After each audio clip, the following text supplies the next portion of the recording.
সবাইকে, আমি Anika. Welcome to my YouTube channel. নতুন আরেকটি ব্লগে আপনাদের সবাইকে স্বাগত। আশা করছি আপনারা সবাই খুব ভালো আছেন। হ্যাঁ, আমিও আপনাদের দোয়ায় খুব ভালো আছি।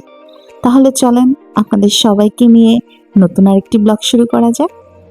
আজকে চাদরটা ক্লিন করে দেন ওটাই আবার বিছিয়ে নিলাম। তো ঘরের কাজ শেষ করে সরাসরি চলে গেলাম রান্না করার জন্য, কারণ আজকে একটু রান্নাটা তাড়াতাড়ি করার আছে। আজকে অনেক কাজ। চলেন একটু একটু আপনাদের সাথে শেয়ার করি, আপনারা দেখতে থাকেন।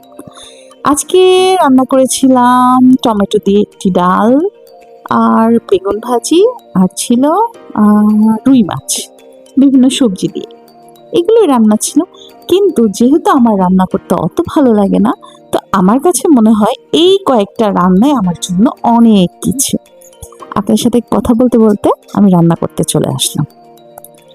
তারপরে আর কি রান্না করে নিলাম। আমি না বরাবরের মতো টমেটো দিয়ে তারপরে তেঁতুল দিয়ে যে টক ডালটা রান্না করি সবসময় প্রেশার কুকারে দিই। আমার কাছে বেশ ভালো লাগে, তাড়াতাড়ি সেদ্ধ হয়ে যায়, দেন খুব সফট হয়ে যায়, মানে সব কিছু খুব সুন্দর মিশে যায়।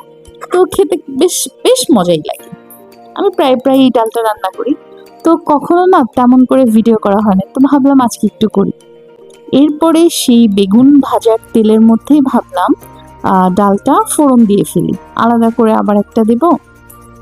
কিন্তু না, এইভাবে ফোড়ন দেওয়ার থেকে ডালটা সরাসরি তেলে দিয়ে দিলে সেই ফোড়নটাই বেশি মজা হয় আমার কাছে মনে হয়। আপনাদের কি মনে হয় বলেন তো?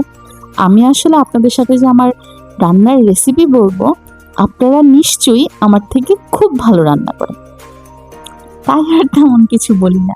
তাও আজকে চেষ্টা করলাম, জানি না কেমন হলো। এরপরে চলে গেলাম মাছ ভাজার জন্য। আমার না বরাবরের মতোই মাছটা একটু কড়া না ভাজলে না আমার কাছে না মানে ভালো লাগে না।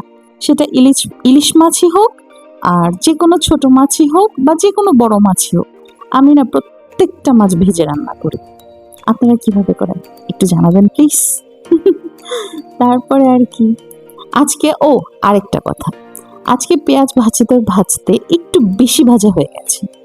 যেদিন প্রয়োজন হয় একটু বেশি ভাজার, সেদিন হয় একটু কম হয়, আর যেদিন প্রয়োজন হয় একটু কম ভাজার, সেদিনই যেন মনে হয় বেশি হয়ে যায়।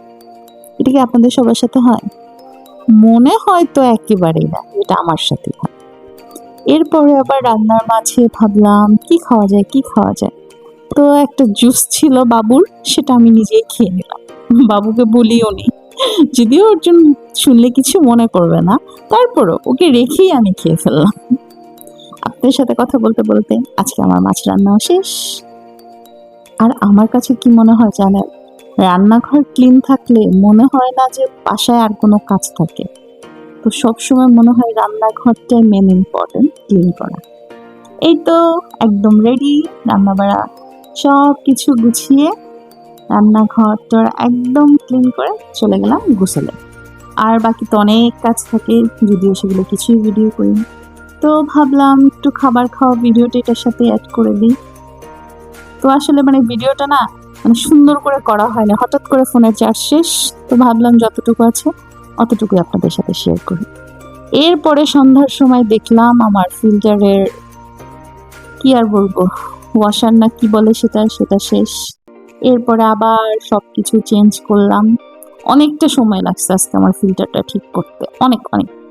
তারপর দেখি আমার হাজবেন্ড আমাদের জন্য সারপ্রাইজ নিয়ে আসছে, মানে সে না বলে আজকে অনেক কিছু নিয়ে আসছে ইফতারি করার জন্য। তো আমি দেখে সত্যি কথা বলতে কি জানেন, আমার না খাবার দেখলে না বেশ খুশি লাগে। আপনাদেরও কি তাই হয়? মানে আমার তাই মনে হয় যে মানে খাবারটাই যেন শান্তি। অনেক কিছু ছিল এখানে, একটা একটা করে আসলে কি আর বলবো, দেখাই যাচ্ছে। তারপর আমার হাজবেন্ড বলতেছে এটা খাও। আমার কাছে আর কি সবটাই খুব মজা লেগেছে। আর ওয়ান স্টারের মানে সবকিছুই খুব মজা। তো আর কি আমরা তিনজনে মিলে সেদিন এগুলোই খেয়ে নিলাম। রাতে আর কিচ্ছু খাওয়ার প্রয়োজন হয় নাই, কারণ এত কিছু খাওয়ার পরে মনে হয় না রাতে কিছু খেতে হয়, কি বলেন? যাই হোক, অনেক কথা তো শেয়ার করলাম, এখন তো বিদায় নিতে হবে তাই না? তো আপনারা সবাই ভালো থাকবেন। আজকের মতন বরং আমি বিদায় নিই। আমার ভিডিওটা ভালো লাগলে অবশ্যই আমার চ্যানেলটি সাবস্ক্রাইব করে আমার সাথে থাকবেন, অনেক ভালোবাসা দিয়ে যাবেন। আর আর কি বলবো, এই তো সবাই ভালো থাকেন, আমার জন্য দোয়া করেন, আমি আপনাদের সবার জন্য দোয়া করি। তো আজ বরং এখানেই টাটা, গুড নাইট, সবাই ভালো থাকবেন, টাটা।